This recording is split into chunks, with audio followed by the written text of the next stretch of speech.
तो स्वागत है आपका अपने चैनल KHD एजुकेशन पर। आज हम पढ़ेंगे क्लास 12 की जियोग्राफी नया सेशन 2022-23 के लिए।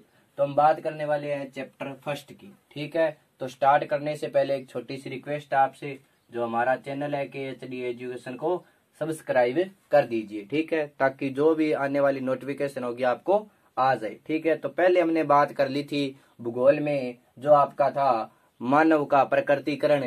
तो आज हम पढ़ने वाले हैं प्रकृति का मानवीकरण।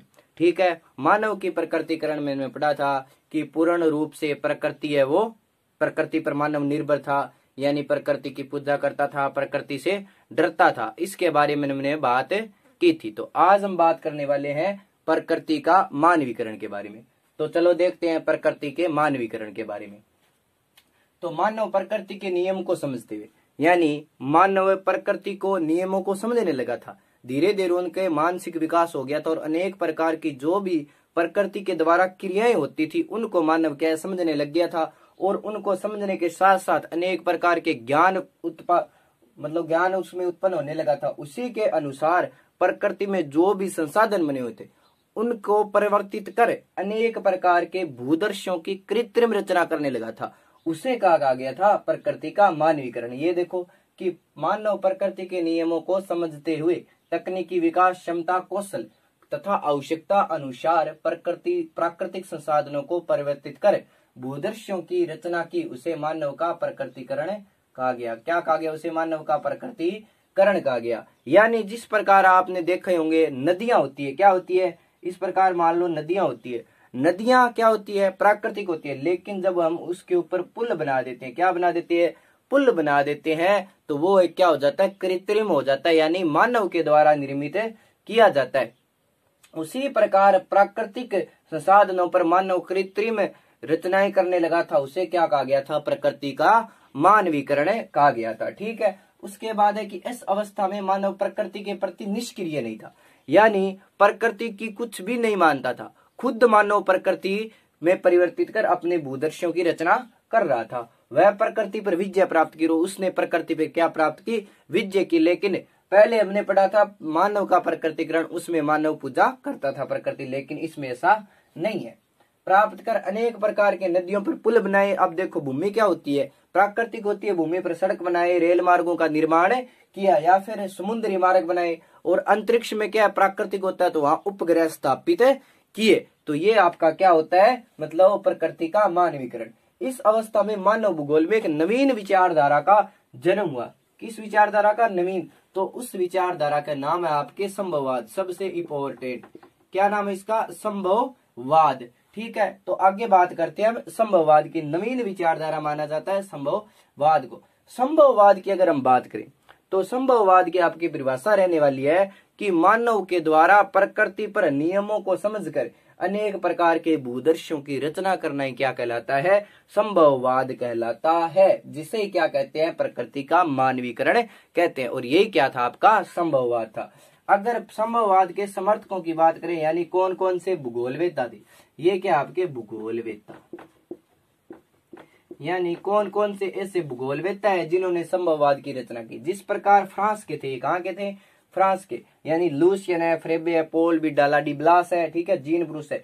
इन्होंने क्या बताया था? इसके प्रकृति का मानवीकरण के बारे में बताया था। आपसे पूछ सकते हैं संभववाद के समर्थक कौन कौन से भूगोलवेत्ता माने जाते हैं। ठीक है, उसके बाद हम देखें कि नीतिवाद में हमने देखा था कि मानव का प्रकृतिकरण में एक विचारधारा का जन्म माना जाता है, जिसमें किसका विचार, कौन सी विचारधारा थी? नीतिवाद या निश्चयवाद। और सबसे प्राचीन विचारधारा मानी जाती है नीतिवाद या निश्चयवाद को। उसके बाद हमने बात की भाई प्रकृति का मानवीकरण में एक नई विचारधारा का जन्म हुआ, जिसे कहते हैं संभववाद। तो आपको अंतर पूछा जा सकता है कि नीतिवाद और संभववाद में अंतर क्या है? तो अंतर की अगर बात करें तो नीतिवाद में तो प्रकृति का दास माना जाता था।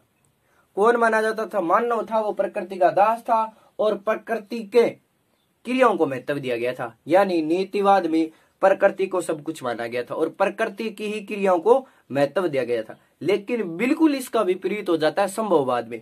संभववाद में क्या हो जाता है? मानव की जो भी क्रियाएं थी उनको महत्व दिया गया था, लेकिन नीतिवाद में प्रकृति की क्रियाओं को महत्व दिया गया था। तथा प्रकृति से निष्क्रिय मानव था। ये तो था आपका निश्चयवाद और संभववाद में अंतर। लेकिन नीतिवाद और संभववाद के जो बीच की विचारधारा थी उसे कहा गया था नव निश्चयवाद। क्या कहा गया था उसे? नव निश्चयवाद। चलो हम आगे बात करते हैं नव निश्चयवाद के बारे में। क्या होती है नव निश्चयवाद? इसमें हमने बात कर ली प्रकृति के मानवीकरण में, प्रकृति का मानवीकरण क्या होता है। चलो आगे देखते हैं नव निश्चयवाद के बारे में, स्टार्ट करते हैं। अब हम बात करते हैं नव निश्चयवाद की। भाई नव निश्चयवाद क्या होता है?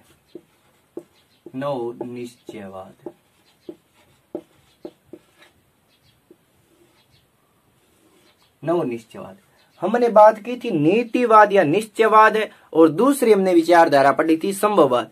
नीतिवाद या निश्चयवाद और संभववाद, इन दोनों की बीच की जो विचारधारा है क्या है, यानी जिसे हम कह सकते हैं कि अन्य नाम भी दिया था निश्चयवाद को, पर्यावरण निश्चयवाद भी कहा था।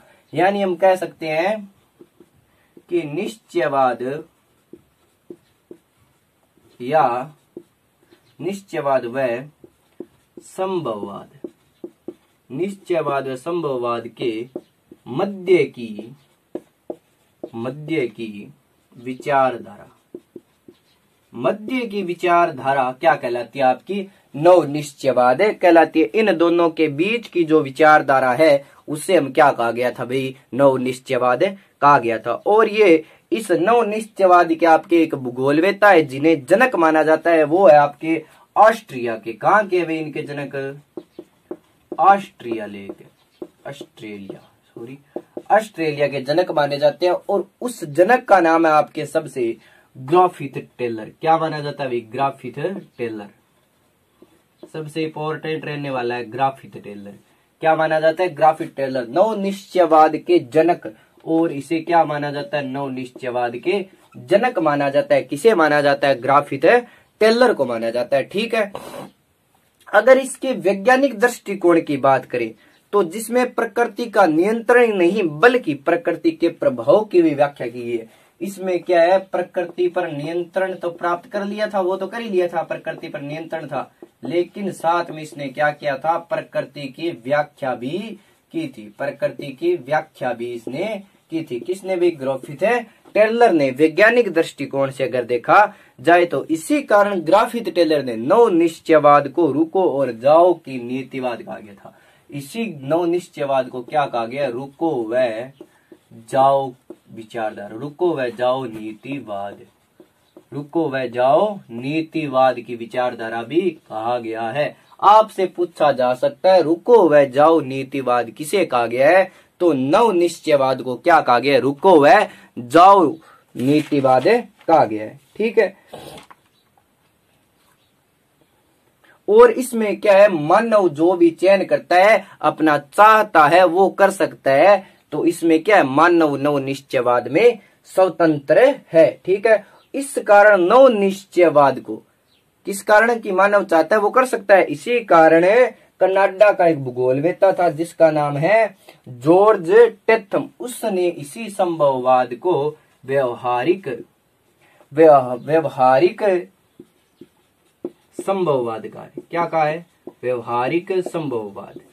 किसने कहा है व्यवहारिक संभववाद? जॉर्ज टेथम ने। किसने कहा है भाई? जॉर्ज टेथम ने। जॉर्ज टेथम ने व्यवहारिक संभववाद कहा है। किसे कहा है? संभववाद को। किसने कहा है? जॉर्ज टेथम ने। क्यों कहा है? क्योंकि इसमें मानव जो चाहता है वो चयन कर सकता है। लेकिन हमने पढ़ा था मानव के प्रकृतिकरण में, उसमें वो व्यक्ति जो खुद चाहता था वो नहीं कर सकता था, प्रकृति की कहना मानना पड़ता था। उसके बाद हमने बात की थी प्रकृति का मानवीकरण, उसमें खुद चयन करने लग गया था और इसी से एक विचारधारा का जन्म हुआ था। संभववाद और नीतिवाद के बीच की विचारधारा हमने पढ़ी थी नव निश्चयवाद। ये थी हमारी नव निश्चयवाद। आगे हम बात करते हैं नव निश्चयवाद के। आगे हमारा नया टॉपिक आता है। नया टॉपिक है, उसे कहते हैं समय के गलियारों में मानव भूगोल। क्या कहते हैं भाई? समय के गलियारों में मानव भूगोल। आगे हम बात करते हैं।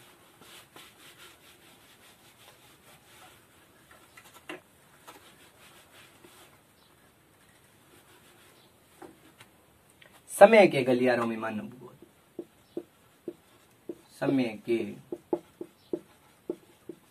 गलियारों में मानव भूगोल, समय के गलियारों में मानव भूगोल।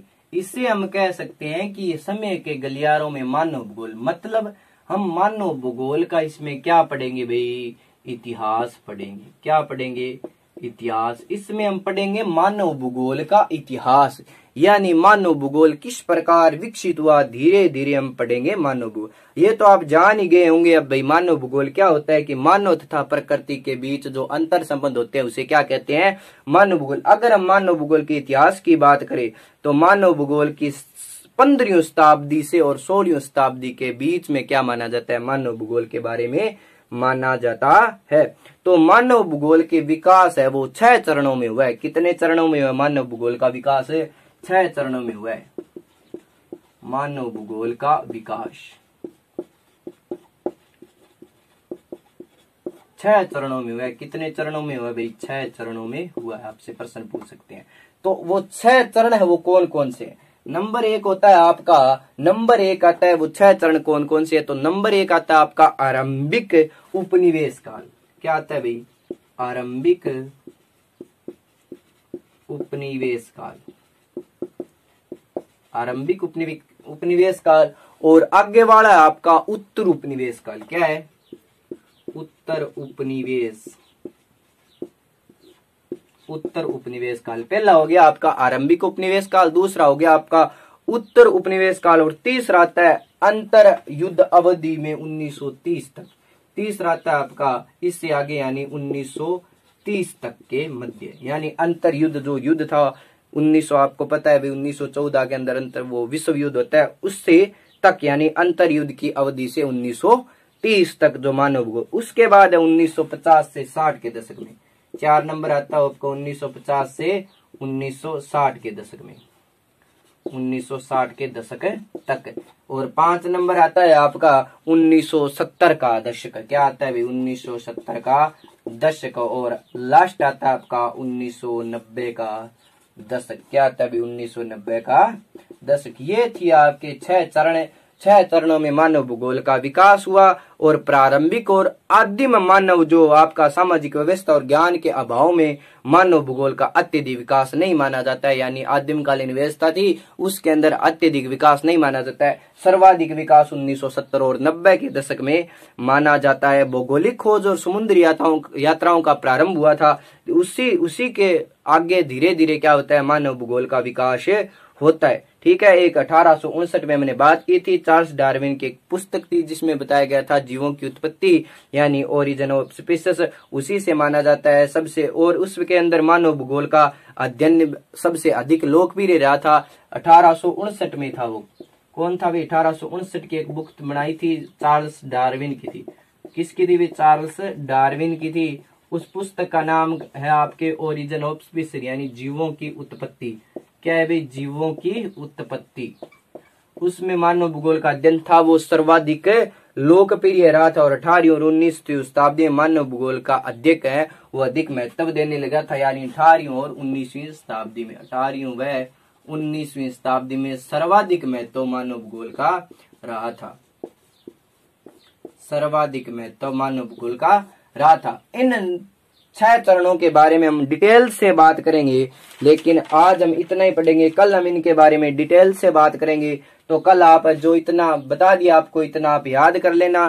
ठीक है। तो आपको एक पहले भी बता चुका हूं, जो हमारा चैनल है KHD एजुकेशन को, इसको सब्सक्राइब कर देना। आपको पूरा भूगोल का सिलेबस करा दिया जाएगा यहाँ पर।